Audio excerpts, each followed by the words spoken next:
What's happening, people? It's your host, Harry Scarf here. Scarfy's Personal Weekly Podcast every Monday, 7:45 p.m. live on YouTube. Today will pretty much be a therapy session, so hopefully we can help lots of Spurs fans out there. But back on the show, back-to-back weeks. Billie T, how you doing? Yeah, good, man. How are you? I'm very good, thank you. Thank you very much for coming on as well. I mean, I thought that we'd have some people pulling out after the result, but, you all stuck to it, so credit to that, so thank you. Gotta be done. Absolutely. What have I done? I know, and we'll get onto it and get to Josh in a minute because I seem to have a curse when I bring on opposition fans. But Wheelsy, how you doing? First time on the show. I'm perfect, thank you, mate. Thank you for having me on. Great show. And after what happened on the weekend, I was feeling depressed, really down. But then Arsenal, out of anyone, decided to make me feel better. So here we are. Love it. Thank you very much again for giving me your time. Jordan, another Spurs fan, will be joining us a little bit later. But stepping in last minute, in Adam Pearson's had to pull out last minute. Josh, how you doing? I'm doing fine, mate. Thank you very much for getting us on. Hope all yous are okay, especially after watching you get absolutely hammered at St. James's Park. But now, look, all jokes aside, I hope you're all okay, lads. Everyone in the chat as well. Looking forward to a very good show. Thank you very much, Josh. Looking forward to getting into it, also getting your viewpoint. But every single time, I've tried 4 times now this season to get on an opposition fan in the match reaction show, and every single time Spurs have lost. So every time I think it's going to work out, in the end, it hasn't exactly gone to plan, but it should be a very good one tonight. Billy, I'm going to start with you because thinking back before the game on that Spurs lineup, we saw Bentancur come in for Sarr. Any surprises in there? To see Basuma start, was that a surprise to you? I don't know if it was a surprise because he's favoured Basuma like all season pretty much. Anytime Basuma has been fit or available, he's played. So I don't know if it was a surprise, but I know there's a lot of talk last time about Højbjerg maybe starting, but didn't happen. And then I always, as I said last week that I was on, I think Sarr's one of the first names on the team sheet. It's a little bit weird to see him not starting. And I think the only surprise was Sarr not starting.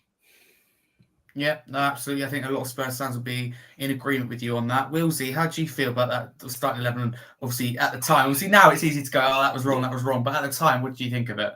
Definitely. I think it was one of our strongest starting 11 going forward, but none of them put in a shift proper enough to get us the result we deserved.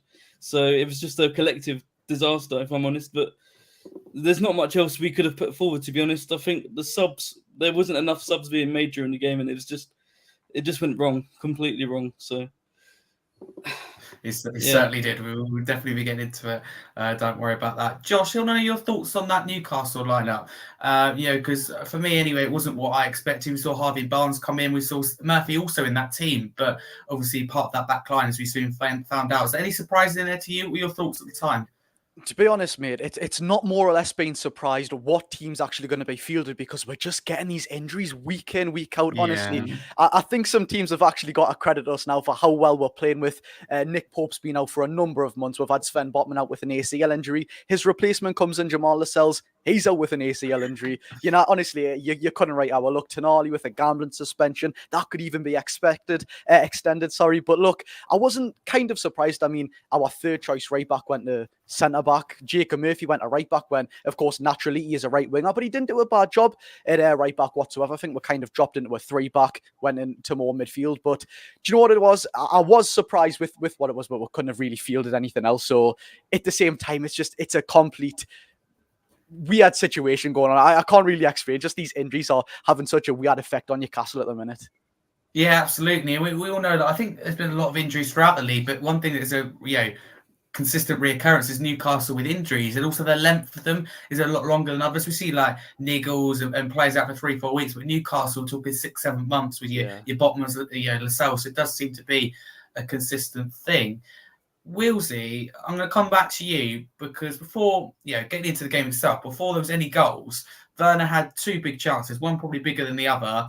Yeah. Should he be scoring both for you or at least one of them? Definitely. He should be putting away at least one. Obviously, that's his prime position to be running forward and scoring goals. And if he can't even get it on target, then it starts to question what is he doing in that starting lineup if he's not confident enough going forward. But it's just a letdown. Before Newcastle game, I thought he was one of our strongest forwards, and then he couldn't put away anything. So it was just a complete letdown. But here we are.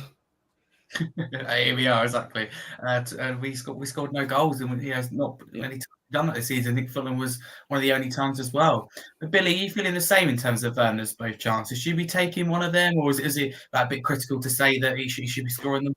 I think the first one was quite a difficult one because it came at him at a weird height. He probably should have headed it, not gone for the volley. So I was a bit surprised he went for the header. And then the other one he definitely should have scored. So he definitely should have scored one of them. Yeah, it was a bit. It could have been a completely different game if one of those had gone in. Yeah, absolutely, Billy. Would you sign Timo Werner in the summer for 15 million, or was it not for you and you spend the money elsewhere? I would sign him as a squad player, definitely. But I think we need some new starters in that front three if we're going to be serious about competing next year. We need some firepower. We saw two really quality players in Newcastle having Isak and Anthony Gordon, and that's the kind of level of player I think we need to sign this summer. Someone on one of those two levels that we can put in the front three. I think Werner will be absolutely fine as a squad player back up, but we have to get a really quality winger or a really quality striker as well to supplement it, I think.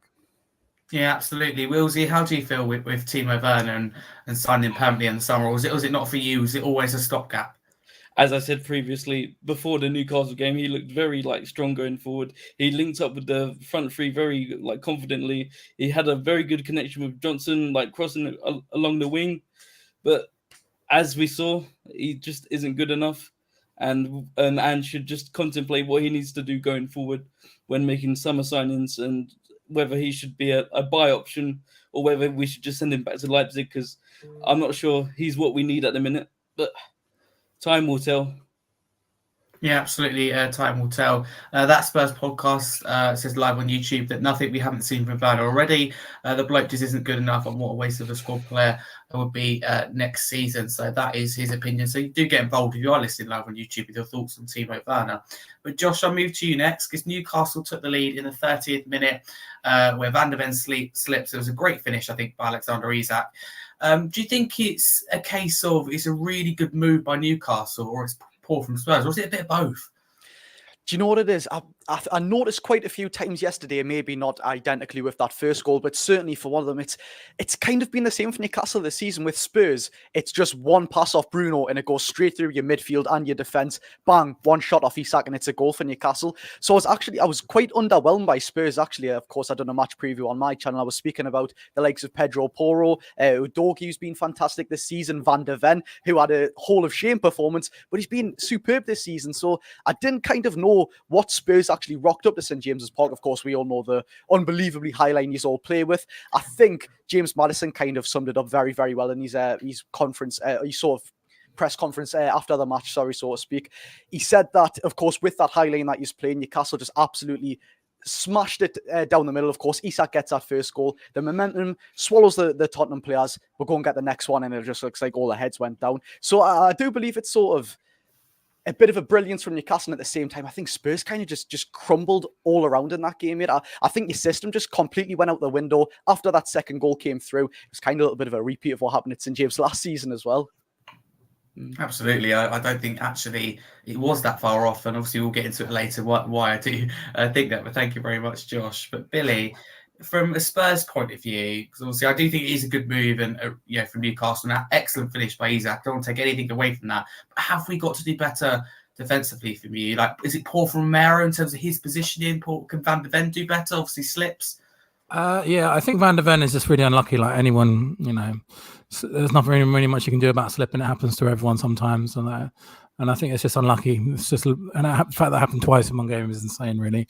And as Josh says, he's been outstanding for us all season. That's probably his first ever bad game that he's had. Maybe we could do a bit more positioning, but I just think our defense has lacked so much protection. And as Josh said, it's so easy to pass through us.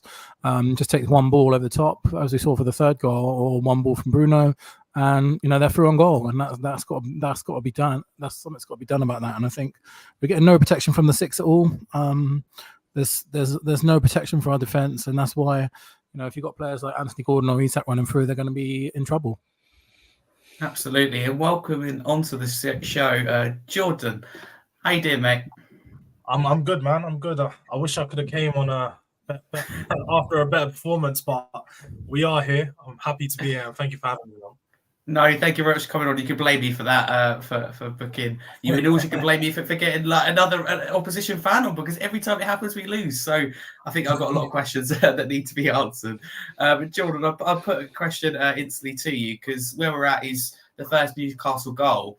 You know, do you think it's a good move from Newcastle? Is it poor from Spurs defensively, or, as I said to Josh, is it a bit of both in that circumstance?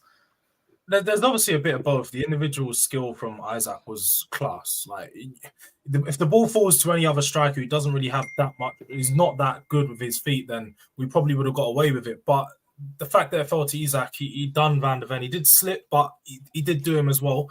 Was a bit unfortunate. But to be honest, for me, I looked at the start of the goal, and I looked at the fact that we was on the edge of their box, potentially an opportunity to score. And Sonny and Maddison are just faffing about with the ball. I honestly don't know what's going on, and I've seen it quite a few times, is that our players are on the edge of the box and they're all passing the responsibility. No one wants to take the onus to go, I'm going to take the shot, I'm going to be the one to step up. They're all just giving it off to each other. Maddison gives it to Son, Son's giving it back to him. And I noticed that quite a few times with Sonny throughout the game, that he just constantly passing it off, trying to get involved in the build-up play a bit too much. And yeah, it cost us, man. So for me, the main part was us. I think that we failed ourselves at the start of that goal, and we need to do better with the ball in the attack.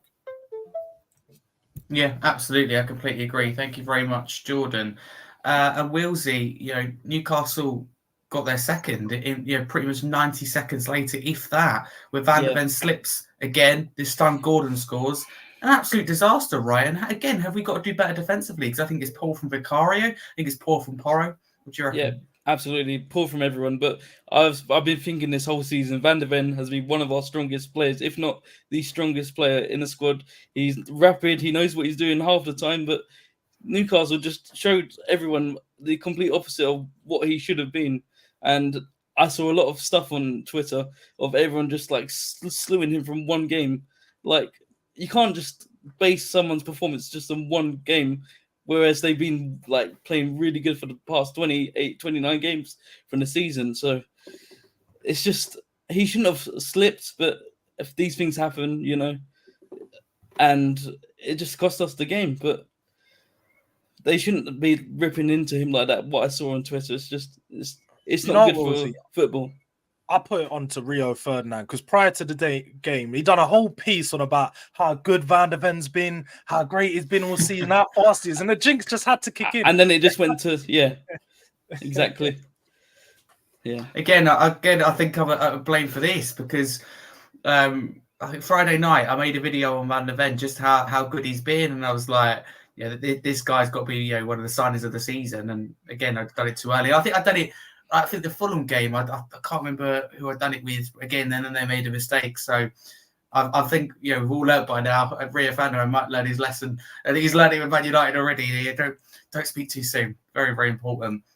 But Billy, I'll come back to you for Newcastle's second goal. Is it a mentality thing in terms of conceding again in 90 seconds? Because I don't know about you, but when we conceded the first goal, I was like, well, this is a big test, because the Tottenham of last season would have conceded pretty much instantly. And we did. So what do you make of that? Is it poor from Spurs again? Yeah, I think it's just a total lack of concentration again. Really stupid goals conceded. I think Pedro Porros gave the ball away, didn't he? And then again, Anthony Gordon threw on goal. And we've seen that mentality a few times this season. We've seen it against Fulham, we've seen it against Brighton, we've seen it against Newcastle. Three horrific away games that we've suffered, conceded 4 goals in all of them. And yeah, I don't know if it's a mentality thing or if it's just like our system leaves us exposed, but it's not good enough, man. It's really not. Yeah, absolutely. And again, Jordan, to get your thoughts on that Newcastle second goal, what do you kind of put it down to from a Spurs point of view? Sorry, yeah, it has to be Porro. I just think that it's like you alluded to a few times with Spurs, and something that we tend to see with us is that we drop our heads after conceding a goal. And it's just a lack of concentration. Like, we get the ball, they're pressing us pretty high, and everyone's just doing sort of hot potato with the ball, trying to get rid of the ball. And I don't know what Porro was thinking, lifting the ball back into the box, because if the keeper caught it, would have been a back pass.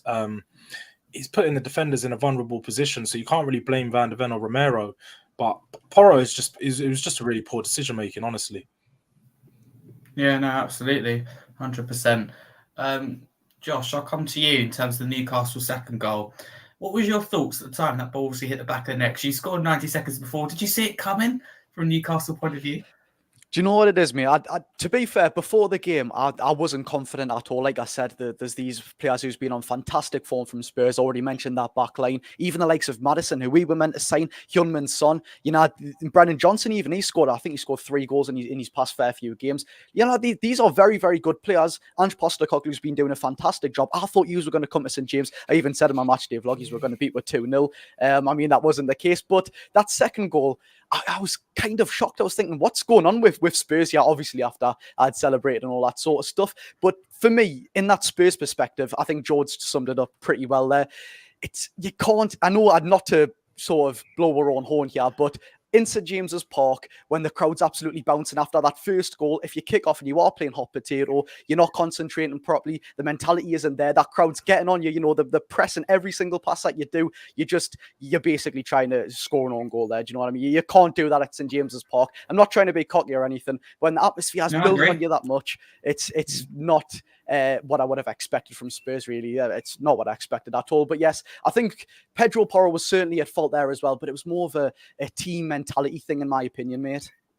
Absolutely. And that was the thing. A lot of Spurs fans are going, Joe, we're in good form, got a manager that's taken us in the right direction. It is a big mentality test. And I think we've done it right the first half. And now it was a really even game, I think, between both teams. You know, it was really, really interesting, almost like a chess match to watch. You got that goal from a mistake. But for me, it was about how Spurs responded, which we, sadly, for me, I don't think we simply just didn't do. But Wheelsy, I'll come to you, because Newcastle were 2-0 up at half time. Were we lucky, do you think, to only be 2-0 down? And how desperately do you think we needed half time? Personally, I think it should have been more than 2-0. We were being absolutely dominated on all like aspects of the pitch. We were lucky to just concede 2, and it should have been more. But I just don't know what to pin it down on, whether it was like a tactical error or it was just individual player errors. It's just one I don't know how to work out, because we've been doing so well up to that point. I know we had that blip against Fulham, but everyone has those blips. Even you saw like Villa that just dominated Arsenal on the weekend. These things happen, and it's just hard to tell where we went wrong. But hopefully next week or against Arsenal, we like bash our heads together and sort it out, because we can't keep playing like that. No, we certainly can't. Billy, again, were we lucky to only be 2-0 down? And do you think we really needed to get to half-time? Was that important that it came early for Spurs? Yeah, I think so, man. We weren't really like creating anything, to be honest. And I think what Jordan said earlier is a really good point. Like, nothing was sticking to Son at all. And, we weren't getting any shots away. We didn't have any fluidity in our attacks whatsoever. And I think the real sticking point was our players were just turning over in the final third easy. Like Son, everything was like bouncing off him. He was giving away the ball a lot. I think Maddison put him through for a through ball. His first touch went straight to the keeper. Nothing was sticking at all. It was a really poor performance in the final third. I can't even really remember any particularly big chance that we had other than the 2 Werner ones. But once we went 2-0 down, you'd expect to see some fight like they've seen. You know, we've gone behind a lot this season. I think we've recovered the most points from any team in the Premier League from behind. But there was no fight at all. It was really disappointing, I think. Yeah, absolutely. I completely agree. And Jordan, you the same with the other guys in terms of we were lucky to only be 2-0 down, and we did really need half time. Also, had you made any changes at the half time if you were Postecoglou? Yeah, I definitely think we could have been down more. This performance for me was very, very reminiscent of the Fulham performance, where we didn't deserve anything. The performance, like the result, reflected the game pretty well. We didn't create any chances, so Newcastle definitely deserved to be 2 or 3 or maybe even 4 up, because they were just catching us on every counter, and in the transition we were getting killed. With regards to changes, it's a bit of a hard one, to be honest. I don't think he should have started Basuma in the first place. I think Basuma's been piss poor for about the best part of 3-4 months. He hasn't deserved to start in the team for me. Pap Sarr should have been on from early, but I know he's been sort of nursing an injury coming back from a few weeks ago. So I know that it's probably a thing where he doesn't want to play him too much or try and start him and sort of risk it getting any worse. But I personally would have brought on someone a bit more attacking. I think Kulusevski should have been on the right-hand side instead of Brennan Johnson. Brennan Johnson's really good to getting him behind, but we didn't really have much opportunities where we were catching Newcastle in the transition. We kept the ball in front of them and in front of their box, so we needed someone that just had that little bit of creativity to them to make that line breaking pass. And I think Kulusevski would have done that a bit better. So for me, if he come on a bit earlier, it might have saw a change. But obviously he come on after, I think it was after 3-0. So the game was pretty much shut by them. Yeah, no, absolutely. And Josh, from a Newcastle point of view, do you think you should have been more than 2-0 up? Because obviously you got the 2 goals. It was a really good spell from then until the whistle at half time. Do you think you should have been more than 2-0 up? Because I think you should have been. Nah, I certainly agree, mate. Like, if you know me, I don't try to be cocky or anything, but seriously, like, we absolutely battered you. The momentum was unbelievable there, you know. It was shot after shot, attack after attack. I seriously was like, how is Spurs crumbling like this? A side who unbelievably and rightly so deserves to be in the top 4. I was quite bewildered how we were actually battering you in every single play with basically a C team that were fielded out there. You know what I mean? We're third choice right back at centre back. It was unbelievable. But yes, if I'm being honest, and I'm throwing bias out the window, I do believe we should have. We certainly had more of the game in our hands in that first half. I do believe we should have been more than 2-0 up. In the second half, it was more of a fairer game, shall we say? But still, I do believe Newcastle got the better of that half. But yes, I do believe that we should have been more than 2-0 up, mate. I do. Yeah, no, fair enough. Billy, would you made any changes at half time for your Ange Postecoglou? Obviously, we didn't see any. Did that? Obviously, it's hard to say now, but did that cost us? Do you think? What I found weird about it is in our last 2 home games, he made changes at half time, and they both ended up being impactful in us winning the games. I think he bought in the last 2 home games that we've had, he made subs at half time, and this was, we were 2-0 down at this point, so I'm expecting, he's going to do it again. He's going to bring on the half time subs, but no, it didn't happen. So I don't know if he was trying to maybe get a reaction out of them or something. I was definitely expecting some subs, and then after what we saw after half time again, there was just like no reaction at all. There was no fight. There was nothing really. So yeah, it's a really, really disappointing all around, I think. Yeah, absolutely. And being honest with you, as bad as we kind of were, like from that 30th minute to the 45, that kind of 15-20 minute period included additional time, I thought, okay, it's only 2-0. I know what Spurs are like. We have the firepower. I looked at Newcastle's team, the injuries of the players I had out, and ultimately the availability. Let's be very clear here. We got Murphy playing in a position I certainly haven't seen him play before. Emil Kraft, I don't think he's the best, at any time, but he's not playing his natural positions. And De Bruyne, I think he has a mistake in him. So everywhere you look, there was an opportunity for Spurs, but obviously we didn't see any changes. So that certainly for me was a worry. Wheelsy, were you surprised when we saw no changes when the players came out for the second half? Did you expect any? Would you have made any? Yeah, well, just like reiterating on what Billy said, like the last 2 home games we made subs and they were very impactful. We got the result we deserved, and just to see nothing being made after being 2 goals down, there should have been a change at least somewhere on the pitch, because we shouldn't have carried on with the players that we already had and that we were failing with, and we just saw more of the same for the second half, just a repeat of the first half. So we should have made at least 1 or 2 changes to freshen up the squad a little bit. Yeah, absolutely. And Josh, I'll move to you, because in the second half, 51st minute, it was 3-0 Newcastle. And what was, again, another exceptional finish for Alexander Isak. Talk to me about the form he's been in this season, because he's been incredible, hasn't he? Oh, mate, he's the best. Do you know what it is? It's so hard to determine who is the best player I've seen for this club. Is it Bruno or is it Alexander Isak? I mean, Christ almighty, they are 2 fantastic players. It's just making a smile speak about them now. I've never seen 2 players with so much quality and getting so much. Like, honestly, I'm going on Twitter. All I'm saying is Alexander Isak to Chelsea, Alexander Isak to Man United, lads. He's staying here. But no, seriously, Alexander Isak's been on top form. Unbelievable. You can't even describe words. I've seen Erling Haaland's on 20 goals in the Premier League for the season. Isak's on 17. Bearing in mind, by the way, Erling Haaland's getting serviced by Bernardo Silva, Kevin De Bruyne, Phil Foden and Rodri. Yeah. Alexander Isak's getting service off Sean Longstaff with a broken foot, Jacob Murphy, and overlapping fullbacks and Emil Kraft and Dan Burn. Like, this lad has got to have some credit, by the way. And talking about that service, he's not even getting any anyways. He's not getting any crosses into the box. He's picking these goals out with thin air. And of course, he's never even missed a pen for Newcastle. I believe he's took 7 or 8, I think he has. Honestly, his composure in front of goal, and it's his elegance as well. He's not just this big, lanky striker that we're normally used to. You send it up to him, bang, header in the back of the net. Honestly, his elegance on the football pitch, it's undescribable. I've never seen a player like it. But yes, Alexander Isak is on red hot form. No wonder he's attracting, I don't want to say from the top clubs, because I like to think we're coming a little bit of a bigger club now, not sort of with trophy stuff and all that sort of shenanigans. But I'd like to think we could keep him. But honestly, mate, what a player. He's one of the best players in the world, undoubtedly. Can we have him? Yeah. Oh, don't make us laugh. Well, will he be convinced after our display on Saturday? I don't think based on that he will be at all. He'll be like, what does it say here at Newcastle? But no, I think you're absolutely spot on, Josh. You mentioned Man City there with Haaland.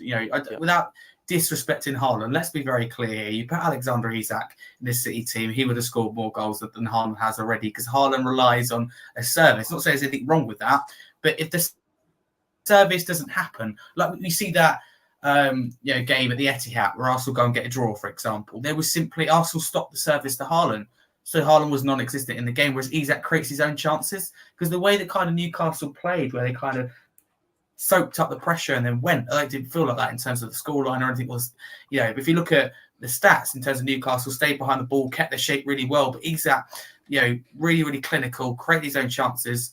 I think he was absolutely exceptional. So, Wheelsy, also you mentioned it there. Would you take Isak? I'd take anything we can get at the minute, because there's no creativity up front. So just anything will do. Yeah, absolutely. Jordan, Isak is an absolute yes for you. And do you think it will happen? Phenomenal, man. Phenomenal player. I don't think it will happen. I don't think it will come to us, because we're just not. As much as he would be stepping up a level, I don't think it's a big enough step up for him to leave Newcastle, because there's still potential for Newcastle to, compete with us next season. Although I think we will be better than Newcastle, but they could push on to top 4 again. So I don't see him leaving us. If he's going to leave Newcastle right now, he should leave to compete for trophies. Or whenever he does leave, he should leave to compete for trophies. So it'd probably be best, going to another club that's actually ready for that at the moment.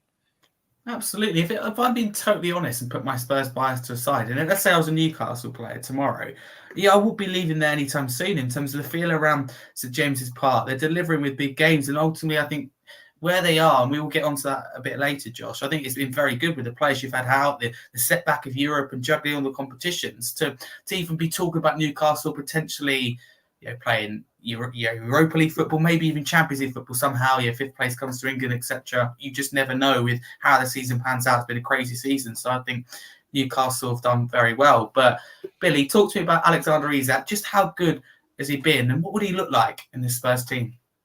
Oh, he's exceptional, and I think that the thing I think about him is that for the kind of striker that we want, he is exactly it. Like, he suits our style of play so well. He's fast, he can hold the ball up, he's an incredible finisher. I think he's one of my favorite non-Tottenham players, to be honest. I really like watching him, because you never quite know what he's going to do. He can take a man on, he can beat a man, he can bend one in from the outside of the box. Like, he's got it all. He's an absolutely exceptional player. And if I wouldn't surprise me to see him at one of the very elite clubs soon, because I can't think of many strikers in the world that are more of a prospect than him, and more after money as well than him. Absolutely. In Spurs' point of view, if you're going to splash the cash, for me, you have to do it. You just have to do it on Alexander Isak if you're going to do it on anyone. And maybe if Newcastle, with FFP, they could look to sell some of those players. But from a Newcastle point of view, you want to keep hold of your Bruno Guimaraes, your Isak, even your likes of Botman, although they're injured, etc. You want to keep hold of core, really strong players like that. But Billy, I will stay with you, because in the 57th minute, obviously 3-0 down, Son was one of 3 players sacrificed by Ange Postecoglou. Was it a surprise to see Son come off? And because he looked surprised, and did it need to happen? Right decision for you? Right decision. Yeah, I think he had an absolutely terrible game. I love Son. I think he's, on his day, he's our best player without a doubt. But I think at the moment we're in a failed experiment, and the 9 is just not working. And I think we really risked Richarlison, because nothing was sticking to him at all up there. He was losing possession all the time and creating chances for Newcastle to break on the transition. So I think it was a right decision. And I think what I would like to see moving forward is give him a run back on the left, because I don't think the number 9 is working at the moment. No, I don't think it is. And I want to give credit to Werner here. You know, whether you think we should sign him or not permanently, in the summer, I think it's totally irrelevant. But I think that he's done well. He's hit the ground running. Okay, he misses chances he should have scored. But I think ultimately he really suits the system. He's getting a lot of assists. And I think the only reason that Son isn't on the left is because Werner's performing on the left, to be honest with you. And obviously Richarlison injured now is an impact. But those two reasons are why I think we're seeing Son down the middle.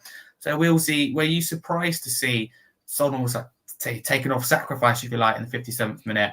And, as I said there, Billy, would you like to see him on the left instead? Yeah, I may have been a little bit surprised, but I'm not saying it wasn't deserved, because he was anonymous that game. He was doing nothing. And what you said about having Werner down the middle and maybe having Son on the left, that may work, because he can't shoot from an angle. Like, if he's on the left, I don't think he can curve it into the goal properly. So maybe having him as a number 9 might make us actually get goals. I don't know. We might have discovered something really special here. Andrew, if you're listening, here we go. Absolutely. Get Andrew on the podcast as well. Get Andrew on the podcast, yeah. Put his questions towards you. Why can't we defend from corners? That probably be my first question to him. But Jordan, I'll come to you. Were you surprised to see Son come off? Because we know what Son brings, captain as well. But ultimately, he's one of a lot of players that didn't perform on the day. So that surprised you? No, not at all, to be honest. I thought that he was probably one of the worst performers on the day, just because what you expect from him and what he gave was so far from what we needed from him. I think recently he's just started, as I said, he's trying to get involved in the build-up play a bit too much. He thinks he's Harry Kane, You even saw him drop in a bit deep and do that little Travella pass, and people were like, "Oh, great pass," but that's not his game. That's really not what we need from him. We need him on the last centre-back, making the runs in behind, getting the goals. That's what he's done for the past 9 years for us, literally on the last centre-back, making the runs in behind. And he's been a 20-plus goal a season striker or player doing that. But when he's trying to get involved in the build-up, you can quite clearly see on the ball, that's not his strength. That's not what we need him for. And to be honest, I think it's taken away from the midfield players. He's sort of occupying some of the spaces that Maddison wants to be in, or even Basuma or Bentancur want to progress into. So I definitely think he was the man that had to be subbed off. Yeah, fair enough. And Josh, your kind of point of view as a Newcastle fan, your reaction when you saw Son come off, because obviously you will know in terms of the goals he's provided for Spurs over the years, and it was a feeling like when you saw Son come off, because he wasn't great, but you know what he brings to the team. Do you know what it was? Obviously, I'm not going to act like I've been binge watching Spurs this season. Don't get us wrong. I've watched my fair. It'll be 6 or 7 games. I haven't been keeping count. But I was pretty shocked, because let's be real, Son's been around the block for quite a while now, and he's been around the block doing fantastic stuff. I've always had a soft spot for him.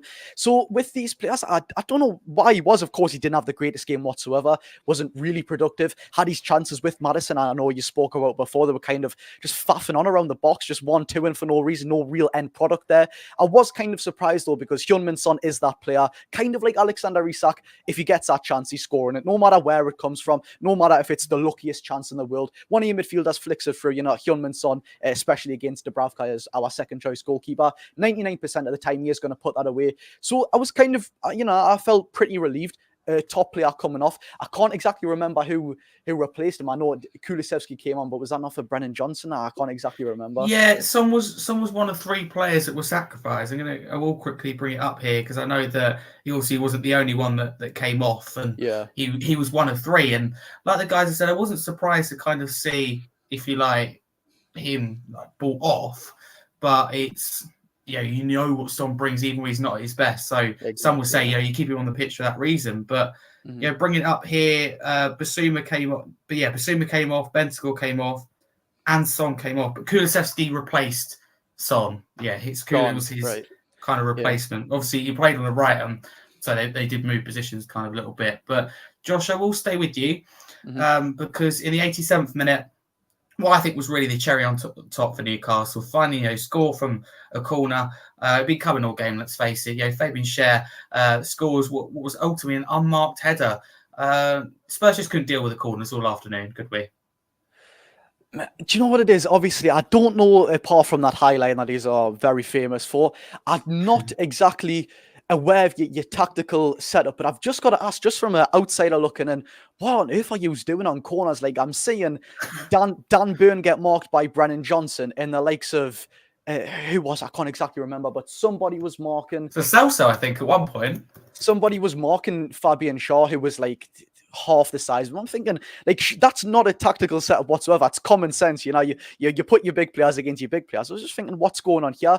And to be fair, we didn't even have I think Anthony Gordon's about the fourth choice corner taker as well. So God knows how we scored a corner, because we've been very, very woeful from them set pieces this season, including free kicks as well. So I was quite kind of shocked that we actually scored from them. But honestly, I don't know what that setup from your defensive sort of point of view was on them.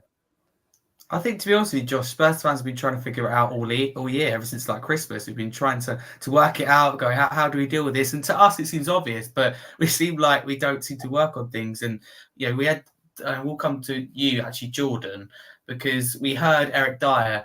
I only saw a little bit of it, speak about how under Ange there is no tactics. Do you buy into any of that? And what is our problem with corners?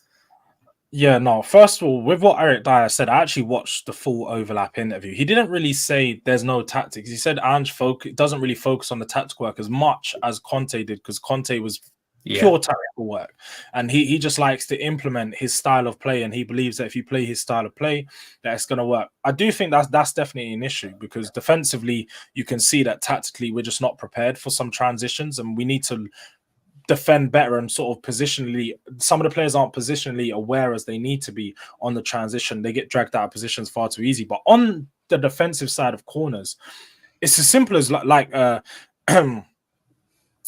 you guys just said, we got to go man to man. Like, we're doing this zonal marking rubbish, and all of our players are constantly getting caught out. Big man against small man. I think it was Kulusevski that was on Fabian Shaw, and to be honest, I've seen Kulusevski defend corners and quite a few times this season where we conceded goals, and not necessarily that I blame him, but he needs to be better from everyone in the team. Teams are starting to find us and pick us apart with our weakness on that, because it's only since the turn of the year that we've literally conceded a corner. Near enough every other game where we're conceding from corners, and they're easily prevented goals when you actually look at them. And Vicario getting bullied on the goal line is just another thing that only recently you've seen it sort of start to change with Vicario, one of our own men, stand in front of him. But again, that's still taken away from the fact that we're doing the zonal marking.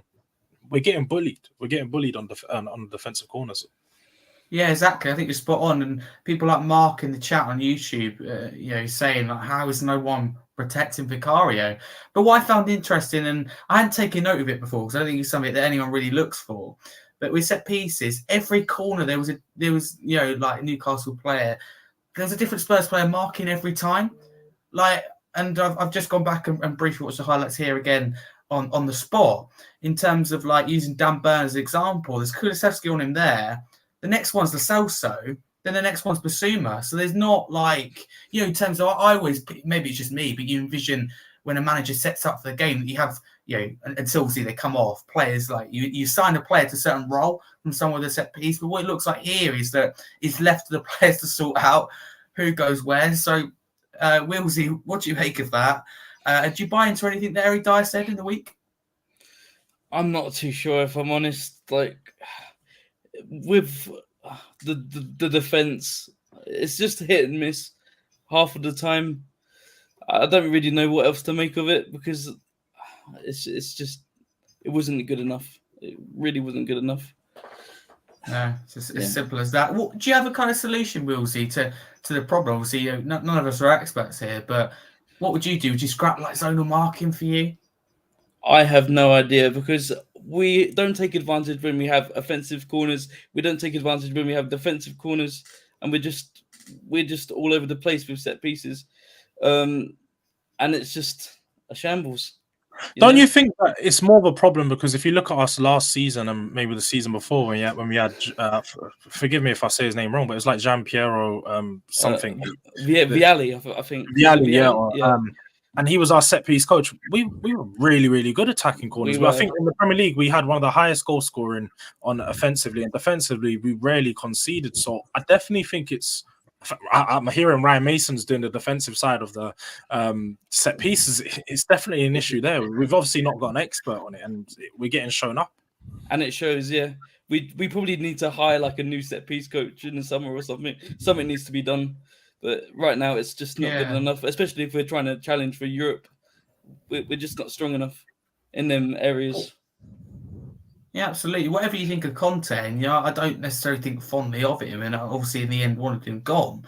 But one thing that we were really good at, offensively and defensively, was set pieces. And Giovanni Vio, as Meta said there in the chat, he'd done a fantastic job. For me, if I manage, you do your basic research. You would have known Spurs are strong at set pieces. By all means, bring Ryan Mason and Mike Jenkins still, but you don't.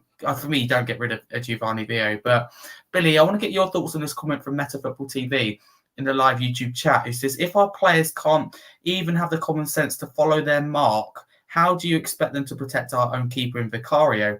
A lack of responsibility and common sense, too naive. So what do you think of that? And also our set piece issue in general in terms of defending them?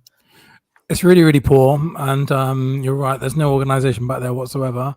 And this is not a new problem, which is why I'm particularly surprised by it, because as you said earlier, we've been saying this for like 2 months now. It's been an issue, and almost every game we've looked vulnerable from corners. And I think it's Jedinak who does our defensive set pieces, isn't it? And like I don't know what he's doing. Like we've got 2 weeks now before Arsenal. Arsenal, by the way, are the best. They scored the most goals from corners this season. 13, yeah. So that's a real worry. And if we're not spending every single day this week and next week, practicing defensive set pieces, then we're going to be in trouble. We're going to be in big trouble in that North London derby.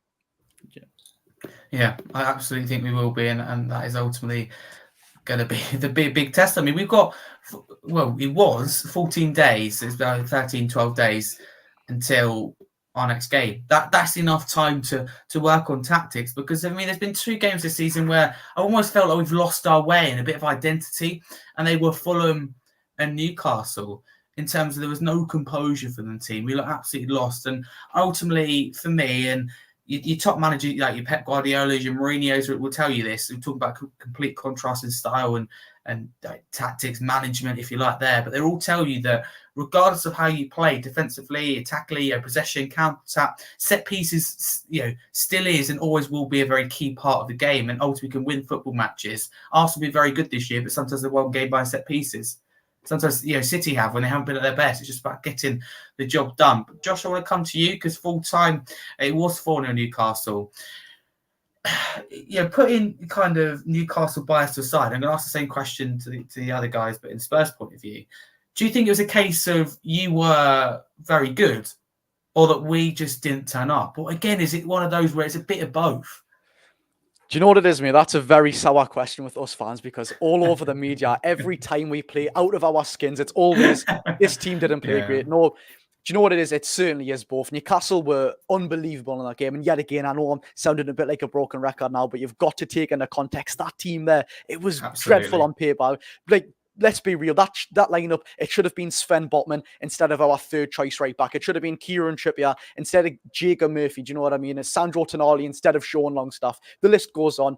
But Newcastle were very, very good on that day. But also, on the other hand, Spurs were very, very bad. They didn't do themselves any favours. Offensively, they weren't a threat. Pretty much a blunt knife, to put it short. And defensively as well, I think Newcastle really did just take the moments. When you have a striker like Alexander Isak, and I'm not saying you were fantastic defensively, by the way, and it's quite a shame as well, because I think Van de Ven, like I've already said, he's been outstanding this season. It's just 2 moments of madnesses from him. Honestly, it probably falls under the occasion of that crowd getting on his back, conceding 2 in 2 minutes. I mean, let's be real, if that was us, our confidence would skyrocket to the floor. But yes, mate, I do believe it was kind of a bit of both. Contrast from Newcastle United being absolutely fantastic, and Spurs fell under the occasion, but although didn't set up the way they should have, like also you lot have said quite a lot this show as well. The set piece defending was terrible as well. Honestly, you just didn't come to St James with the right game plan. So yes, I do agree, it was a bit of both, mate. Spurs didn't play at the best. Newcastle were very, very good on our day. Absolutely, I'm in complete agreement with you. As bad as we were, the media for me, I've got it wrong, and it was like me watching Match Today was exactly the same. Not enough credit for me to be given to Eddie Howe and Jason Tindall throughout the season. But here's another example in terms of you've had those injuries And for me, you put any other... I honestly don't think anyone does better than Eddie Howe. And I know that is a bold statement with some of the managers we've got out there. But in terms of, what he's got out of certain players, like what he's extracting at the moment out of Jacob Murphy and Emil Kraft, for example, I don't think can be done anywhere else. I think, you look at the map players you had out yesterday, any other team, any other manager would have capitulated. And ultimately, like, it's little things that I like that Eddie Howe's done. Like, regardless of the result, you go around at the end all clapping the fans, you have a team photo at the end, just little things that brings the team together. Where I look at Eddie Howe and go, that's what separates you from other managers. So before we do move on, Josh, just how special is Eddie Howe and Jason Tindall? How important have they been to the club this season? Obviously, it hasn't been the season you would have hoped for at the start, but just how important are they? Oh, mate, they are genuinely, they are Newcastle United. Now, for example, I know you love Ange. Of course, he's doing fantastic then, rightly so. You should really, really love him. But when you have a look at Ange and Spurs, what's another good example? I mean, in the past, Roy Hodgson in Crystal Palace, or just any example you could think of, Gary O'Neill and Wolves. It's a manager in a football club, but with Eddie Howe and Newcastle United, it feels like we are one. Eddie Howe's not just the man, all right, go do your training, get results on the pitch, that's the end of that. He gets involved in the transfers, goes out and does so much charity work, but he makes the players feel at home, makes sure the wives are okay, the kids, gets them into school, brings them to the training ground, of course, like you said as well, goes around the pitch after every single match, win, lose or draw, claps the fans. He unites us so much. What he done in that first season kept us up when we didn't have a win in 11 games. We survived that season. It was absolutely mental. Yes, we brought Bruno Guimaraes in a relegation fight. I mean, we probably should have, but it was signed like some Chris Moore as well. But the second season, Carabao Cup final, Champions League. Honestly, that was a thing of dreams. I could have asked for a better season in my entire lifetime. Season after this season, like you said, it hasn't quite went as planned. Of course, we played in the Champions League football. We got to 2 quarterfinals, but when you look at it properly, the injuries, it's unbelievable. I've never seen a club like it with the quality of players we've had out, for the length of time they've been out, with the ongoing as well. I mean, Isak's been injured about 2 or 3 times now. Botman's been injured 2 times. Joe Linton's been out for quite a long time. Pope's out. Trippier's been out 3 or 4 times. Honestly, these are top class players, which I think we probably would be ahead of the likes of Spurs. I mean, we went to your ground and if we actually had a full team there, the likes of Tonali back, we would have given you a game. We were absolutely hopeless in that match. It's them sort of games which over the season we could have actually turned up and but look, not the season we would have hoped for, but I tell you what, mate, Eddie Howe and Jason Tindall are certainly special. Maybe not so much Jason Tindall. He's more so there for just getting in the camera's faces, but no, look, both absolutely fantastic, and they all love you for many, many reasons, not just for getting results on the football pitch. Yeah, absolutely. Again, I'm in full agreement. That's what I find impressive, how close Isak is, for example, to Haaland. And he's been out, as you say, 2 or 3 times. And it's not been like he's been out for a couple of weeks. It's been a sustained period. Mm-hmm. That's why I think that Isak is another level. But we will get back to the game. And Billy, I'll come to you. From a Spurs point of view, just how bad was that game? Because obviously we've seen people, as you do, react to this is unacceptable. How long can we be like this? So now, obviously, we've had time for the dust to settle. It's been a couple of days. What are your overall thoughts on the game? Is there anything we should take out of that in terms of that needs to change? What do you think? I think it's possibly our worst performance of the season, and we came up against a team that were just tactically far superior from us in every level, really. And I can't really take a single positive out of that game at all. I can't remember any sort of chances that we nearly scored or any sort of decent patterns of play that we came up with. I think it was a real howler. So the only thing I would say is hopefully Ange is going to learn from this for next season, because we have to, in the transfer market in the summer, we have to get us number 6, and we have to hopefully improve the front 3 as well, because if we don't do that, then these kind of results are going to be, continuing next season a bit as well. So what I will say is the only positive I can take from it is hopefully Ange learned a lot from it, because certainly no positive on the pitch, that's for sure. Yeah, absolutely. And we all said that, majority of us said we take bumps in the road under Ange, and you get that. And I take games like the Brighton game in terms of we were really bad in the first half. We showed signs in the second half. Fulham, I think majority of the game we were abysmal, but at least towards the end with the substitutions, we had some control. We looked likely, whereas for me, we didn't in that game, and that is where it is frustrating. It feels not too dissimilar from last season's. That for Spurs fans is ultimately the frustrating thing. But Jordan, I'll come to you, and same question as I kind of asked Josh. Is it a case of in both in this situation where Newcastle were exceptional, one of their best performances of the season, and from Spurs, really, really bad. Yeah, definitely. To be fair, I'll give Newcastle their credit. They were literally exceptional. I was looking at the stats, and the fact that Newcastle had 18 shots, 27% possession, and 189 passes. We had 73% possession and nearly 600 passes. Like, that tells you that we done a whole lot of nothing with the ball. Like, we literally just passed it for no reason, pretty much, because Newcastle broke us down time and time again. They literally didn't have to do 3 or 4. They were doing 1-2 passes and they were through on goal. And do you know what? Credit to Eddie Howe, man, because he literally he showed a lot of teams the blueprint how to break us down. And do you know what? I will say that it's definitely do have to take into consideration it was us being bad. I think we have probably had an issue taking this back. I think we've had one good performance in 2024, and that's Aston Villa, the 4-0 game. Every other game that we've won then, I'd say we've had good 20-30 minute spells where we've managed to pull through and get a few goals. Like a lot of the time, we've sort of done what Newcastle done, where we got 2 goals back to back, we get a lead, and then we're just sort of playing through the game. But to be honest, I do think that it's definitely something Ange, it's not that I'm worried or anything, but it's definitely something that Ange needs to look at. Like Billy said, he needs to learn, because we can't always play the same way. We can't always resort to just doing the exact same thing, because as we look, we don't have the players to play the system that he wants all the time. So we need to adapt the way we play to suit some of these players and how they want to play, because when we're in game and we're 2-0 down and you're still persistent on doing 100 passes before we even take a shot, it's obviously not going to work. It's obviously not going to work. So when I did see them, when they were 2-0 up, to be honest, I knew the game was done. I knew the game was done, because you just have to look at the way we play. We play in front of them and we're not breaking them down. And just similar, Newcastle done what we done to a lot of teams under Conte, where we didn't really have to have much of the ball, but we will just kill them whenever we get it. We're just new transition. And credit to Newcastle, man. They played really well.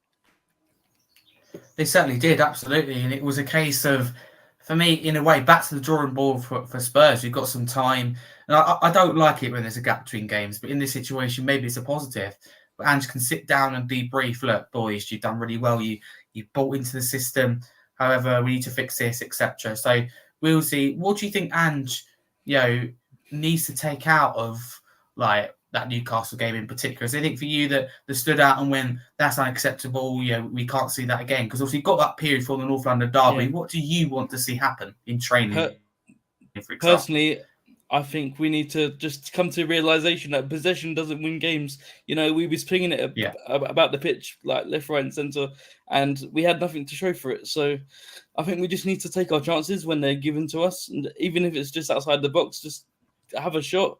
Don't get it too far into the box where you're just going to get man marked every single place around the box, and we just need to take our chances whenever they crop up, because we had 60-something% possession and literally nothing to show for it. So we just need to take our chances when possible. Yeah, no, we absolutely do. I think we have a lot of possession, create a lot of chances, but sometimes we just can't convert, and that's ultimately a big problem. Josh, I'll come back to you. I think you're going to find this one, maybe I could be wrong, but you could find this hard. Who would be your player of the match if you had to choose anyone? It's certainly not a Spurs player, I can tell you that now. But from Newcastle, no, certainly not. Do you know what it is? We had about 3 or 4. I think Fabian Shaw was outstanding. Honestly, I could go on about him. I'd choose him, I think. Honestly, man, £3 million under Steve Bruce as well. What a signing he was, by the way. He was immense in defence and, of course, got his goal as well. There was a fair few more, though. I thought Anthony Gordon, and by the way, Anthony Gordon's been unbelievable this season. He's got to be in that team this season. He's absolutely he emulates exactly what Eddie Howe wants. That intensity's there, the tenacity, the work rate, get him back. But not just that. I think he's on 10 goals now. He's on his fair few assists as well. He was unbelievable that game. I mean, he just presses the hell out of everyone. And, of course, he's getting that end product as well. Alexander Isak, do you know what it is? I spoke about Isak at the time, but look, he's just there to score them clinical goals, and he wasn't an all-round performance. But one man which I think was very underrated in that game, and you might not know too much about him, I don't really blame you. He hasn't really featured that much for us this season. I mean, naturally. Elliot Anderson? Yes, it's exactly who it is. I think naturally at the start of next season he'll be our 5th choice centre mid, but honestly, what a game he had. I'd certainly had my doubts about him before that game or a fair few games previously, but what a shift he put in there. I think he's been doing that pretty recently as well. But my man of the match will be Fabian Schär. Got to be, man. £3 million. I think you'll. I was going to say to you, am I right in thinking he was only 2 or 3 million as well under Benitez? Yeah, £3 million, man. Oh wow, my God. What a steal. Honestly, probably apart from James Brown, someone's going to pick up another one. Maybe apart from Jamie Vardy, he's got to be one of the best buys in Premier League history, pound for pound. Yeah, absolutely. Proper up and beyond value for money, if you like. So that is crazy stuff. Great signing under Benitez. And what was a frustrating time, like off the pitch as well as on for Newcastle, but ultimately a great bit of business done there under Rafa. But I will move on to Spurs' upcoming 3 games and how many points you think we're going to get for it. We all know the tough run. So we will go through it if anyone really doesn't know.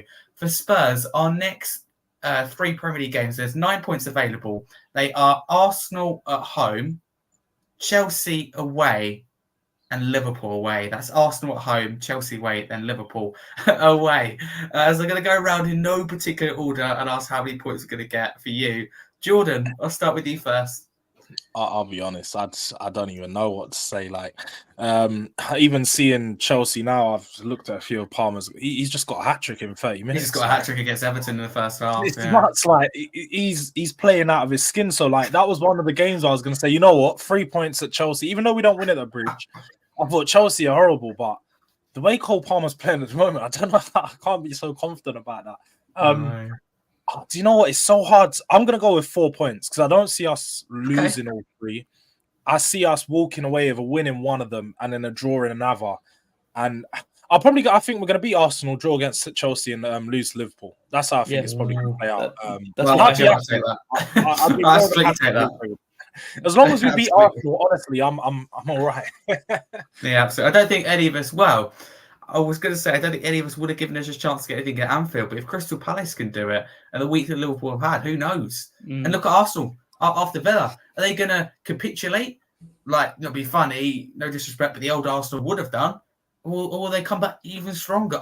It's been a crazy season. You just don't know. We'll see. How many points to get from those 3 games? I'm with George on that one. I was going to say the exact same thing. I'm never going to say we're going to draw or lose to Arsenal. I always say we have to go for the win. They're our biggest rivals. Maybe a draw against Chelsea, and I don't see us getting any points from Liverpool whatsoever. So I'm going to go 4 points as well. Fair enough. Billy, how are you feeling? Pretty similar. I'm going to go 2 points. So I think we'll draw against Arsenal, draw against Chelsea, lose to Liverpool. I'm worried about Arsenal's defence. It's a bit too good for us, really. I think hopefully, I wouldn't be, as long as we don't lose that game, I could not have losing to them again. So I'll think 2 points. I just think like Cole Palmer at the moment, and we haven't really played that well away this season. We've lost, some our biggest defeats have all been away: Fulham, Brighton, Newcastle. So going to the Bridge, a place where we're historically terrible, is not exactly appealing. So I think it might be 2 points. And it's funny you say that because next to my show notes here, I've got 2 points. I put Arsenal point, Chelsea being optimistic point, and Liverpool I don't think is to get anything. But it wouldn't surprise me in a way if we lose to Chelsea, but we go to Anfield and somehow get a point. So I think them two are kind of flexible based on how Liverpool respond. And if Chelsea push on from this Everton win, obviously we're expected to win. So it is kind of flexible. Josh, from a kind of like a neutral, almost like outlooking point of view, how many points do you think Spurs are getting from our next 3 games? I've got to be honest, lads. If you replicate that performance at St James's Park, it's going to be a flat 0. But seriously, against Arsenal, do you know what it is? Honestly, I really, really have credited Spurs so much this season. But that performance, I know it will be just a one-off. Of course, Van de Ven's slip was completely unpredictable. It's outrageous from him. He shouldn't have done that from the form he's been on this season. Against Arsenal, I'm going to be honest, lads, I don't have high hopes. Because Arsenal genuinely have very high quality players in that team, and like you said, their defense is absolutely fantastic. So is yours, but we're seeing it at St James's Park. It's just a moment of madness and it's over and done with. So I believe Arsenal, I don't want to get on anyone's wrong side here, but I believe Arsenal will beat you.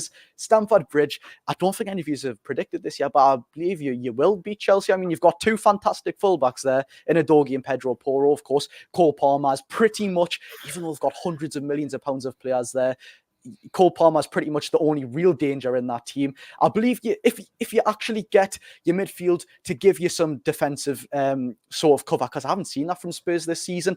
If they give that defensive cover, I believe Cole Palmer, if he gets put in his pocket, you'll go and take the game to Chelsea, and you should be able to beat them as well. Somehow we've got beat by them twice this season at Stamford Bridge, both times as well. Oh. They were up for the grab. Honestly, terrible performances there. They were really up for the taking. But Anfield, honestly, lads, I'm just thinking not solely on your performance, but the referees at Anfield. They gave everything to Liverpool. No, I'm joking. Look, I do believe Liverpool. I think that's going to be a draw. I think Liverpool will fall under the cosh yet again. They're in that title race. They've done it against Crystal Palace. Don't know what's going on with Klopp at the minute. They're actually falling under pressure. I think he'll get a point there as well, lad. So 4 points between the 9 for me overall. Again, I'd absolutely take that. And I think that, be honest with you, be enough to be able to finish at least in that top 5, which leads me on quite perfectly to the next question. In terms of, we get to both Spurs and Newcastle's kind of where they're going to finish. We will start with Spurs. Billy, I'm going to start with you. Quite straightforward question here. Will Spurs get top 4 for you? Why not? I was pretty confident this weekend, but it's totally flipped on its head with both our result and performance and Villa's result and performance. So I think we're going to finish 5th, to be honest. And I just think, it's difficult with our running. I know Villa have got some difficult games. They've got to go Palace. They've got to go Brighton. They've got to play Liverpool, I think. They've got to play Chelsea as well. So they don't have an easy run and themselves. I think they've got to play Bournemouth as well, who are not a bad team by any stretch of the imagination. So it's going to go to the wire. But I think Villa are favourites now after yesterday. So I think we'll finish 5th. See, that's the crazy thing with the Premier League. Because you fast forward 3 days, I would have said to you, even with no our running, we're in pole position for top 4 in terms of the goal difference is better. Okay. And if we play first, the points could be better. Even if we got a point, Villa wouldn't have backed on getting anything at all. Certainly not a win at the Emirates, but it just completely flipped. From Spurs, okay, losing one thing is that, but we annihilated. And then Villa to win 2-0 at Arsenal as well. So crazy. I mean, the Premier League never fails to surprise you, by far for me. The best league in the world. And Chelsea go 4-0 up as we speak, if you are listening live on YouTube, against Everton. So the blue £1 billion bottle jobs, as Gary Neville called them, but are actually performing in a small game. But Jordan, I'll come to you. Will Spurs get top 4? And let's say you think we finish 5th. Will that be enough for you with Champions League football? And would you like to say we have to rely on the likes of Arsenal and West Ham? I hate to say it. I think that we do get 4th. Or do you know what? I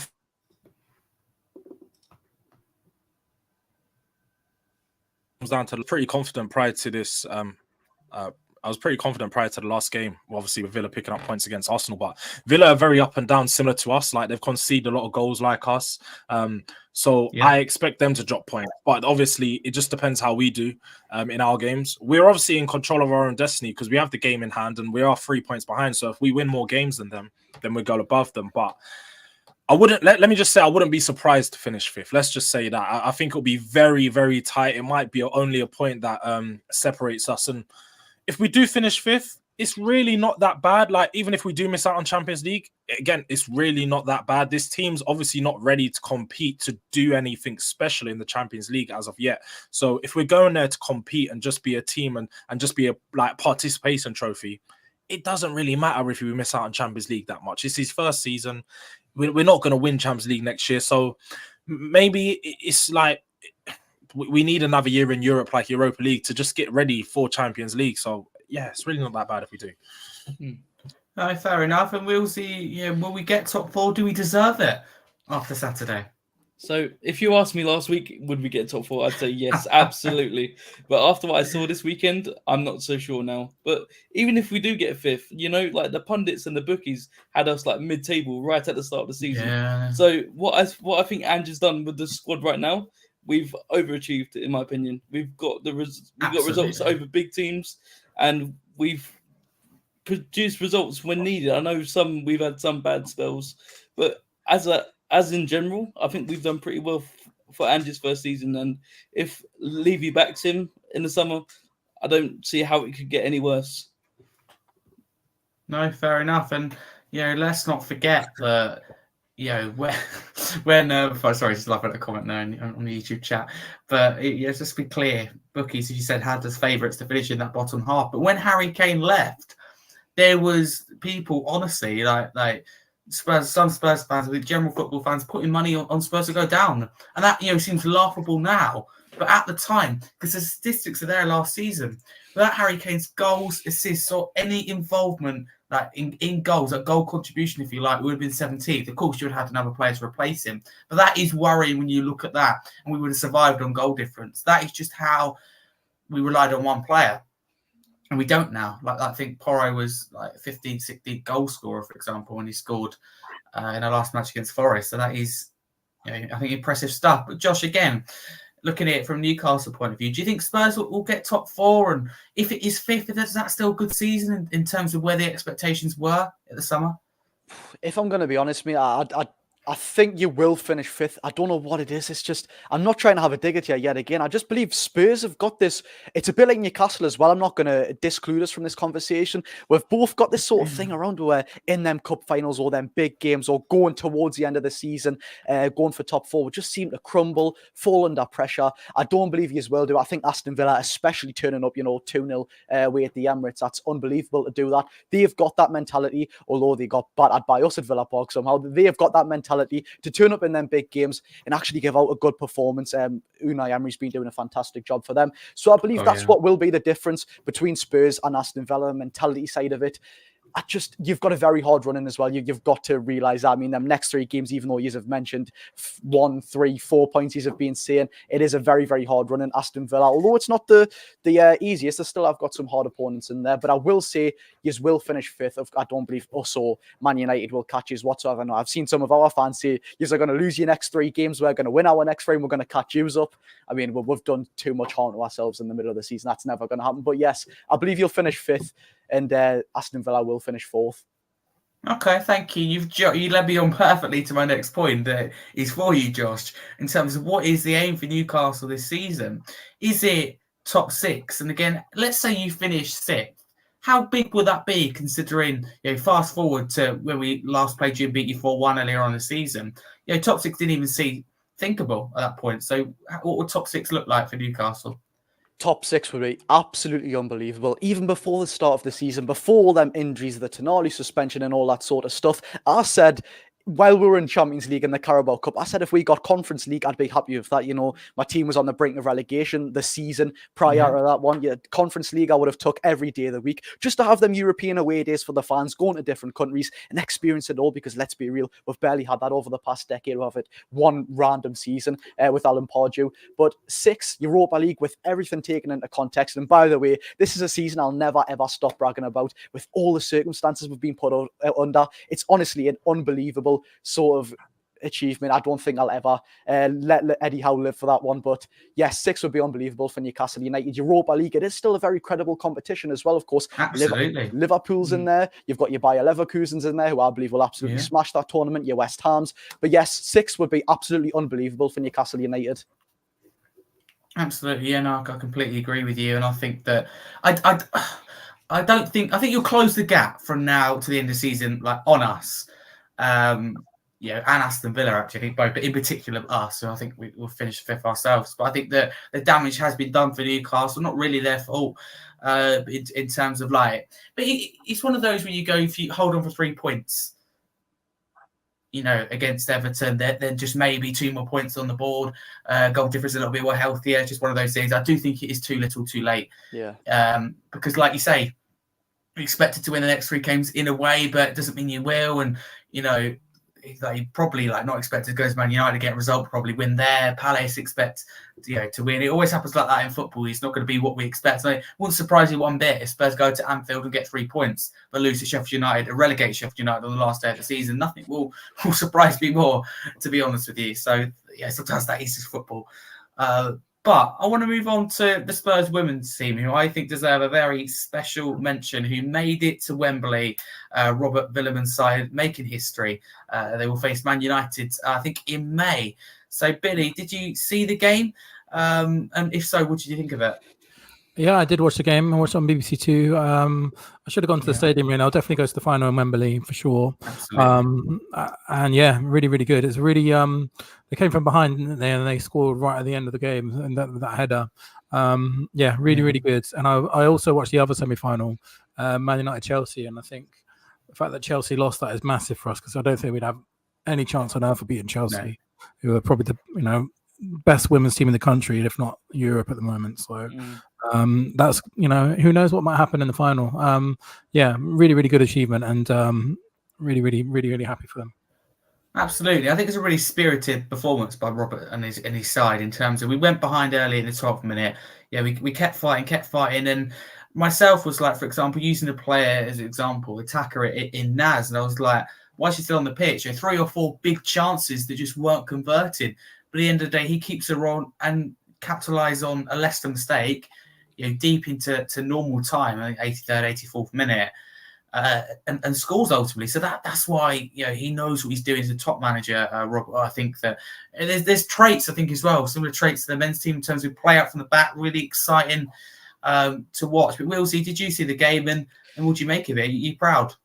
So I didn't watch the game, but I was following along on the timeline on FootMob, and I couldn't be more proud of what the team managed to do. And I think we should just put the women's team in the men's team, because they can probably give our players a lesson or two. So yeah, really proud of the girls, and if I can, I'll try and get tickets to Wembley, because it'd be just something to see, and we might not see for a very long time. So yeah, very proud of them. Absolutely, and I think Bethany England's a fantastic leader. Martha Thomas loves scoring at the Tottenham Hotspur Stadium. So I think overall we deserve to be in that final. Robert Villeman and his side have been excellent. I think this season, got again a massive step forward, like we have seen as well with the men's team. But Jordan, did you see the game, and have you followed Spurs Women at all this season? And what do you make of the achievement heading to Wembley, first time in history? I can't say that I've watched the game or followed Spurs Women too much, but I definitely want to go down to Wembley. It's a great achievement to get down there and potentially see some armpits, man. I might see some trophies. It's been about 15 years for me. It's been a very, very long time. Or what? It's probably 16 years. At least you've seen one, though, Jordan. Yeah. I've not. Yeah, so 16 years. I'm looking forward to potentially seeing a trophy, even if it's Spurs Women's. As long as the Spurs shirt's on, I'll be more than happy. So it's great to see them performing and actually doing really well. And definitely. If I can get down to Wembley, I'm going to be there. Yeah, absolutely. And Josh, I could be completely wrong here, but I briefly remember seeing something about Newcastle United women. Were they promoted or something at the weekend? The women, yeah, back-to-back promotions from them. 2 years in a row, 2 promotions. They've been doing fantastic at the minute. Wow. Yeah. Absolutely. That's great to see. Obviously with the women's game as well, and with Spurs as well, that is such a big achievement for them. They go from strength to strength, and think obviously haven't been professional ultimately for that long. So credit to Robert Villeman at the side, from everyone at the channel. We will move on to, before we get to people's questions, I'm going to do a quick FPL update in the Harry Scarf League. So Sean Holder is up to first. Mickey Race remains in second, with Luca Fagna falling down to third. Got Lewis Godfrey up in fourth. He's made his way up several weeks now, so big up Lewis. Fifth, fallen, is Mark Sweeney. Sixth remains Tom Carr. Seventh is Will Savage. Eighth, Richard Nurse. Ninth, Liam McGullen. 10th, Kai Gott. 11th, Tom Davis. And 12th, Tommy C. That is the top 12 of the league. There is now 123 people in the league. It's still not too late to join. So if anyone's interested, let me know in the comments below, live on YouTube, and we'll give you the code. You don't want to know where I am, but I think you know where this is going. It's right at the very bottom. I seem to say this every week. One week I'm going to go in here and go, yes, I'm not at the bottom, but I can't say that. Well, I'm in the league, and I'm not doing too well either. So I wouldn't worry about. Whereabouts are you, if you don't mind me asking? I think I'm just a little bit above you, but you must be. Yeah, I was going to say, you've got to be above me. Yeah. Let's have a look. You both got too many Spurs players, ain't you? Yeah, just too biased. I have to back the boys, even if we're absolutely terrible. I just have to back them all the time. So, yeah, that's my problem. Yeah, you're certainly not below me. I've just done a quick scan. You're certainly not below, so you're ahead wherever you are. So, I would say congratulations, but I don't know quite how big of an achievement that is, to be totally honest with you. Yeah, it's not too great. To the questions that people put forward for the podcast earlier. Absolutely. Big ups to the chat as well when listening live on YouTube. Yeah, Luca, you're spot on. Isak is quality. So big up to yourself. So yeah, we will get to the questions. I think there was some in the YouTube chat as well, so we will get to some of them. Spurs King TV put some earlier. So it says here, got another question for Josh. What was the difference between the game in earlier the season and this game? Injuries are similar for you. We had a few more in the first game. So what was the big difference for you, Josh, in when we beat you 4-1 early in the season and then you win 4-0? Honestly, mate, you've got to take into context so many things at that time. I mean, Dubravka just came in for Pope recently. At that time, he was through a horribly terrible run of form. Same with Kieran Trippier. Some of the worst performances I've seen from Trippier in that sort of 4-game period. I mean, he basically cost us the game. I know it's over and done with now, but he cost us that quarter-final at Stamford Bridge. Gave away a goal, went to the penalty shootout, missed the penalty. Honestly, it was a hall of shame performance. He was terrible in that game. I think you lot, it was kind of a vice versa game. Of course, you scored 4, we scored 4 in this one, but our fullbacks in that game were absolutely terrible as well. Honestly, you were bombing forward. Every cross was going into the box. We're kind of just getting obliterated defensively. Seriously, it really, really was poor. I mean, Dubravka just come back in for the first time in a very long while. And it's not just Dubravka's goalkeeping ability, but he's so terribly vocal. He doesn't communicate with his defenders. He's not very aware at all. He's going up for balls. The defenders are heading it out of his own hands. Honestly, he's not great as a leader as a whole. But seriously, I just think you were unbelievably better. And at that time as well, shocking statistic for you, our away form at that time was 19th in the Premier League, only done worse by Sheffield United. So we kind of have turned that around now, but everything, mate, away form, Trippier's form, Dubravka's form, and we did have a kind of few injuries in that game. I think Isak was out of that game as well. Yes, he was, yeah.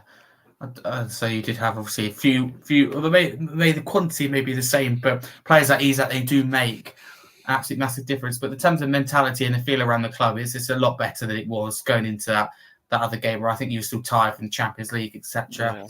I personally think that if Newcastle get through the group, that decision, the penalty decision, goes in your favour, which it ultimately should have done in the Champions League rules. And I think Newcastle will be in the Champions League now.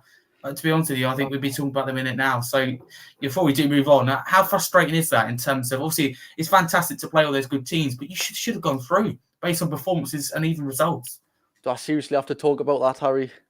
No, but seriously, honestly, you can't even put bias into that situation, lads. How? No, that's ridiculous. There's 2 reasons that should have been ruled out, by the way. I mean, first of all, that is the referee that ref the World Cup final, supposedly the best referee in the world. Yeah. First of all, it hit his elbow. That's not your hand. Second of all, it came off his knee, I think it was. And when there's 2 sort of connections, it gets ruled out automatically because it's like a sort of deflection or whatever the rule exactly states. But it is along them lines.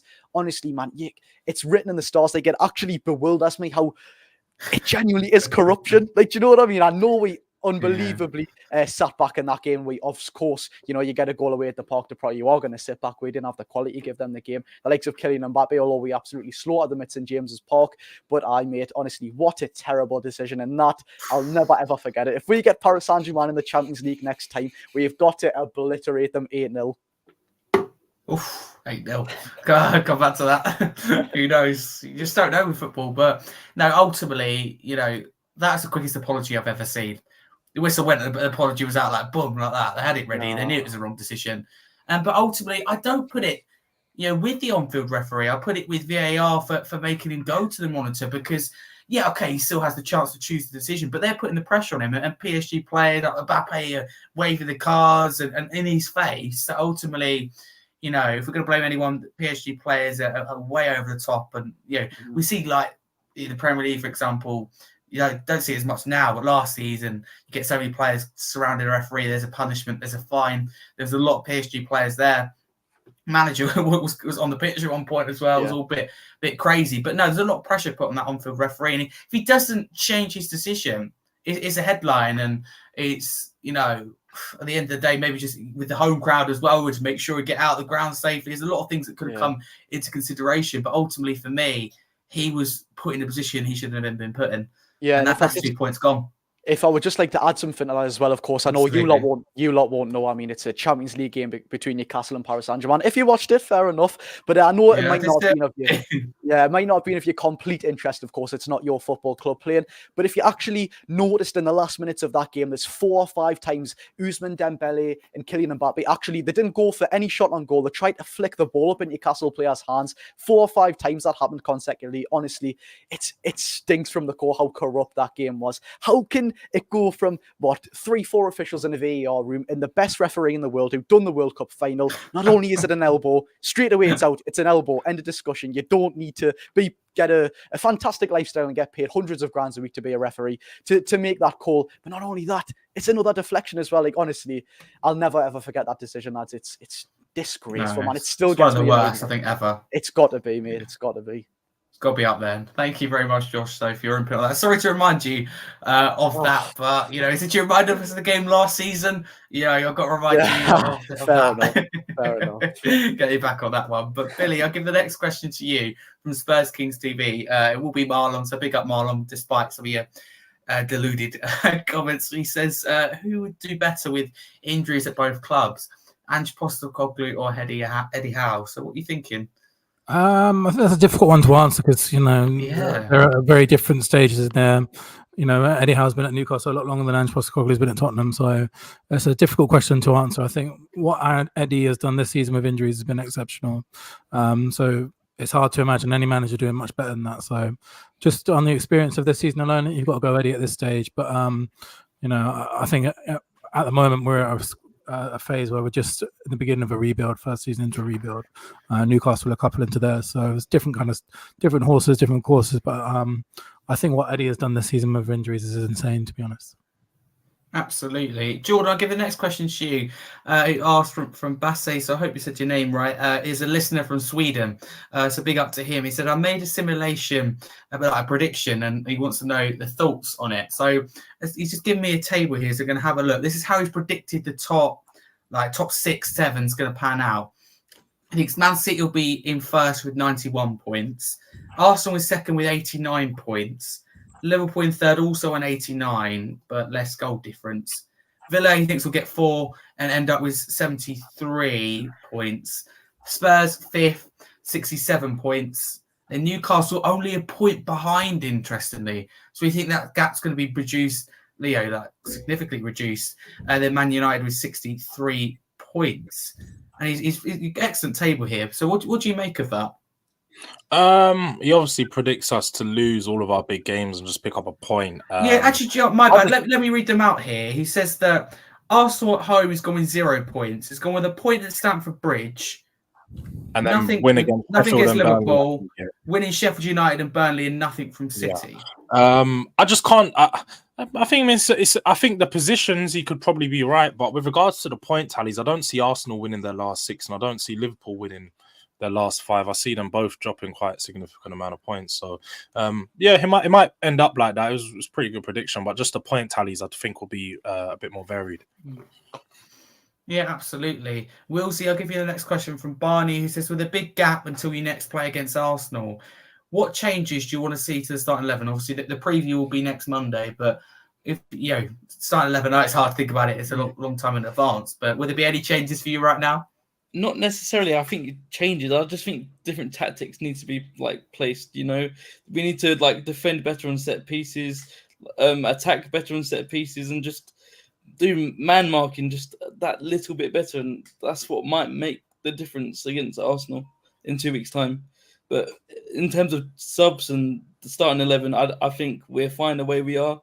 Maybe just vary the midfield a little bit compared to what we've been doing, and I think we should be okay for Arsenal. But you never know. I think so. No, you never know with Tottenham. That's the thing. You just never know. Absolutely, we'll see. Billy, I'll come back to you because Dylan, big up Dylan, who says, will we see a Bentancur Basuma pivot again this season? I don't seem to think it works that well, even though the two individuals are talented. So what do you make of that kind of partnership? You might do, just because he doesn't seem to want to start Højbjerg in any games, and then it's a straight shootout between Bentancur and Sarr. I think Sarr will start versus Arsenal almost definitely. I think he'll go Maddison, Basuma, and Sarr against Arsenal, but it wouldn't surprise me if another one of the other games is, we've got 3 games next week. So in that week, so it wouldn't be surprised if we did see it again. Yeah, I'm not too sure that it's the way forward, and what I'm really hoping summer is we upgrade on the 6th position, but I do think we'll probably see it before the end of the season. Yeah.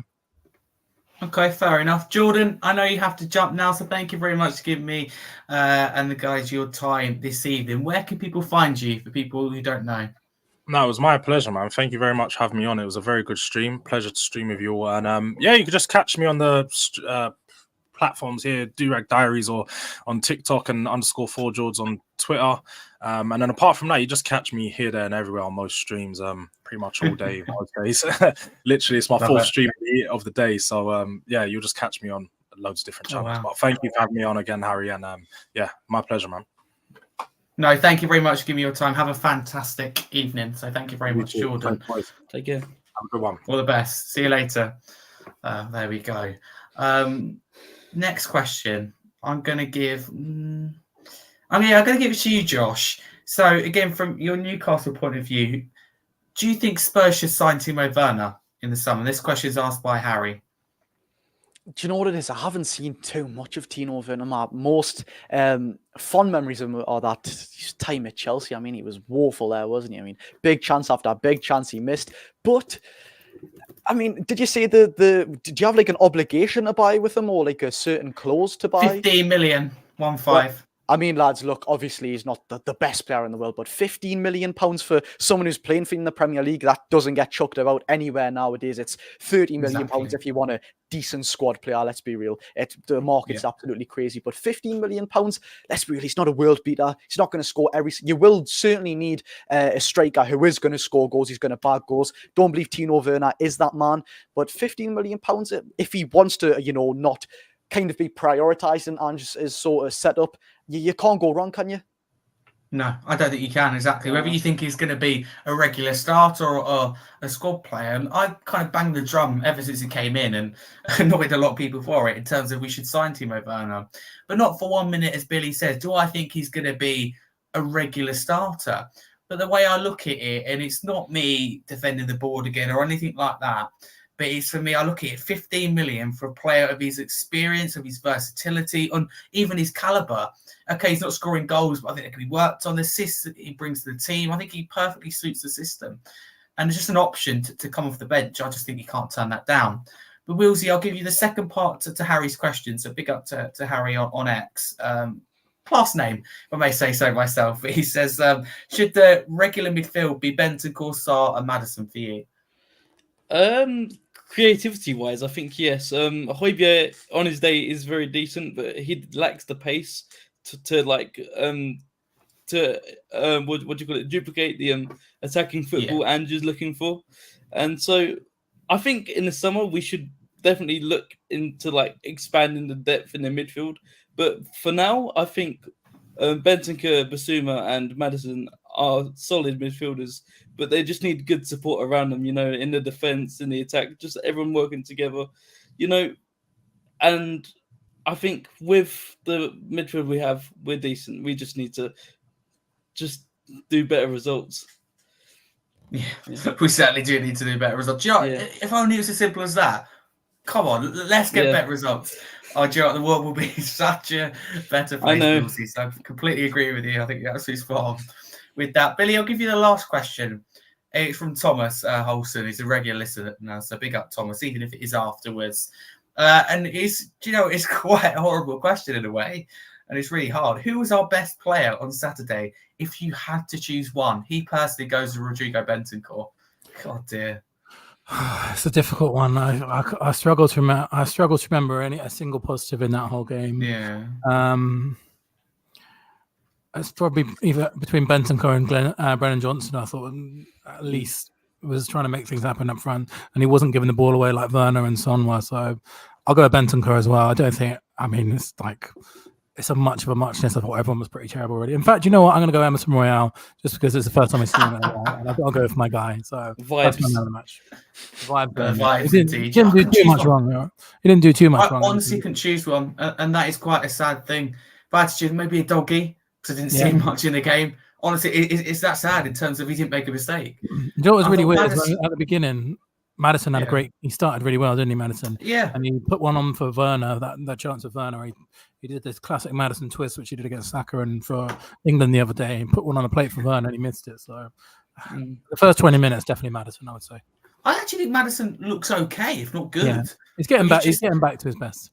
He is, but he's getting in good positions, but he's going backwards or sideways. Or not. I think, James, drop your shoulder, have a shot. Yeah. Go that extra mile, and he's just not doing it at the moment because he can produce. And obviously, Josh, for example, now you have Bruno Guimaraes, and I'm sure you wouldn't swap him for anyone in the world right now. And I absolutely get that; he's been absolutely immense. But you, at the time, would have taken James Maddison, right?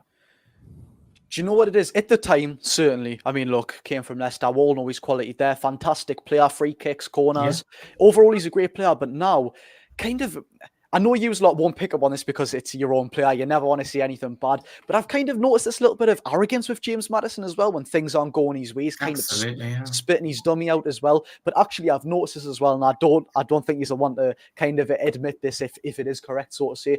But I don't believe he's actually playing out of his skin when these big games do come up. He's like, for example, Newcastle, you have to get them 3 points there if you want to get them Champions League spots. Villa breathing down your neck. Like you said, first 20 minutes, pretty decent. But apart from that, I can't remember him touching the ball barely. But right now, honestly, I wouldn't take James Maddison. And that's not just to discredit James Maddison because he is a fantastic player. We don't kind of play with James Maddison's position. Of course, he can go out to the left. But naturally, he is more sort of a 10, isn't he? We don't play with one. Yeah. Play with a flat 3 midfield. So he wouldn't fit in there. And that's all means I'm not discrediting James Maddison. Fantastic player. But kind of attitude-wise, it's everything we do not want at the club. I mean, Eddie Howe gets absolutely everything out of the players. Emulates work rate. Happy vibes and all that sort of stuff. So, I genuinely wouldn't take him now for many, many reasons. No, I think you're absolutely fair enough to say that. And I love James Maddison in terms of when he is at his best. I think he does classy bits on and off the pitch.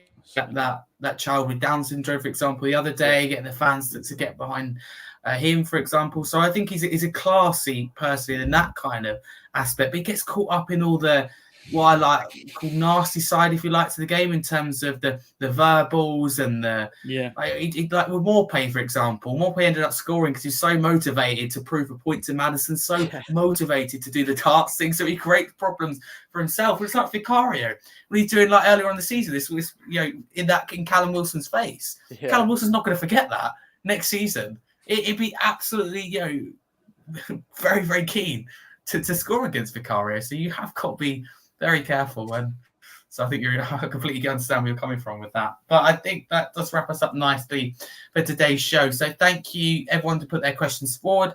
And of course, thank you to my wonderful guests. Firstly, Billy, pretty much regular on the show now. Thank you very much for coming on once again. Where can people find you? I mean, they should know. But if they don't. Yeah, just Billie T on Twitter, and it's been a pleasure, man. I've actually, Josh, I've really enjoyed listening to a sensible Newcastle fan. It's been a pleasure to hear a proper, sensible football discussion with another fan. So, yeah, it's been a really good one, man. Thank you. Absolutely. Thank you very much, Billy. And Wheelsy, your first time on the show certainly won't be the last. Where can people find you? And talk to me a bit about your donuts that you've been doing as well. That was the best bit. Yeah, we got a question there about the best player for Spurs. The best bit for me of the whole day was seeing your donuts. I'm a big fan of your videos, man. Big fan of your videos. Thank you, mate. I appreciate it. And thank you for having me on, Harry. I definitely won't be my last time on here. And you'll be able to find me on Wheelsy THFC on both Twitter and TikTok. So thank you for your time tonight, mate. I enjoyed it. No, thank you. Thank you very much. And last minute substitution for Adam Pearson. Josh, certainly more effective than our substitutions were on Saturday. So where can people find you, Josh? And thank you very much for giving me your time this evening.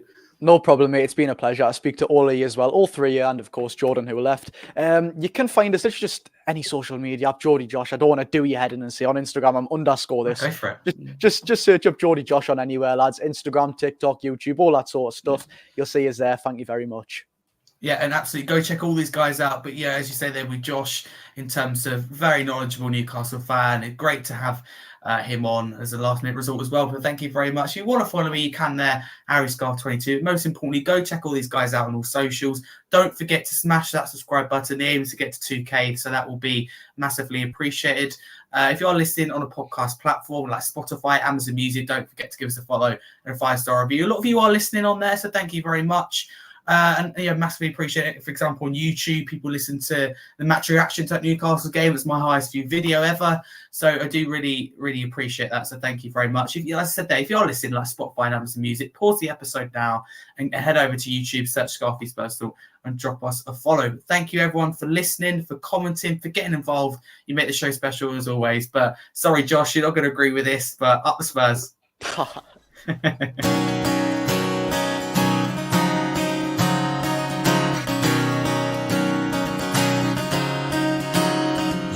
Working as a manager at Celtic Park when we met you. We picked you out, you shook us up and turned us around. You've turned us into something new. And Postecoglou, you know that we believe it when you say you're gonna change it. And Postecoglou, we're the mighty Tottenham and nobody's gonna stop them. Oh, we look so fine in blue and lily white. And then he said to me, I'm from a land down under. Postecoglou, baby. Postecoglou, oh. Postecoglou, baby. Postecoglou, oh.